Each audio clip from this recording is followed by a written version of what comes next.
Todd Fisher tells all in a new memoir about growing up with sister Carrie Fisher and mother Debbie Reynolds. Margie Duncan, a 60s dancer and actress who was also a stand-in for her pal Debbie Reynolds, has died. She was 92. Duncan's son, Mark Rich, confirmed the matriarch's passing to Fox News Digital on Wednesday. She died on Jan. 3 after a brief illness in her Los Angeles, California, home, her family told The Hollywood Reporter on Wednesday. Duncan was born in Philadelphia, Pennsylvania, on September 4, 1930. She was the older of 2 daughters. Duncan performed in her hometown and at the Academy of Music, where she became an accomplished tap dancer. According to the outlet, one of her contemporaries was Eddie Fisher, a singer who later married Reynolds from 1955 until 1959. According to the outlet, Duncan moved to New York City after graduating from Callahan's Catholic School. While she was performing at the Versailles nightclub, Fisher brought along Reynolds, his fiancée at the time, to see her show. They were formally introduced afterward during a late supper. Duncan later recalled that she and Reynolds were wearing the same outfit and looked like sisters. Debbie Reynolds, Elizabeth Taylor shared a lasting bond after Eddie Fisher scandal. Todd Fisher says from Left, Eddie Fisher, Debbie Reynolds, Bernie Rich and Margie Duncan at the Stork Club in New York City. Circa 1954.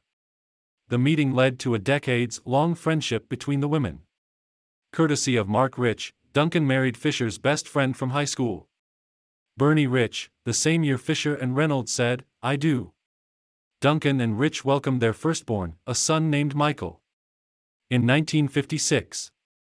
He was born one day before Reynolds and Fisher had their first child, daughter Carrie Fisher.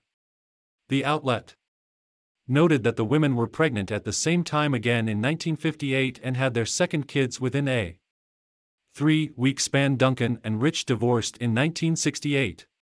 She had a brief second marriage to Sheldon Kaufman. As a stand-in for Reynolds, Duncan worked closely with choreographers on set and then taught the routines to her friend.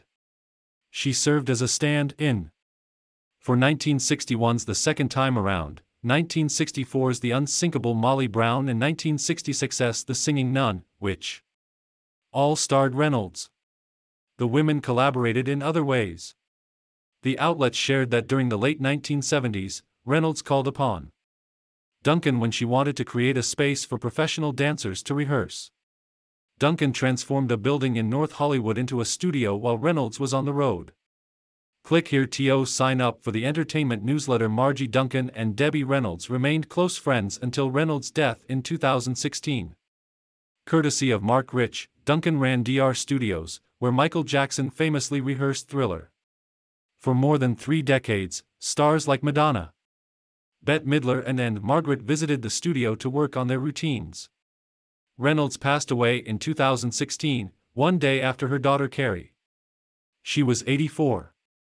It was then that Duncan retired from DR Studios. According to the outlet, she spent her final years going ballroom dancing every week.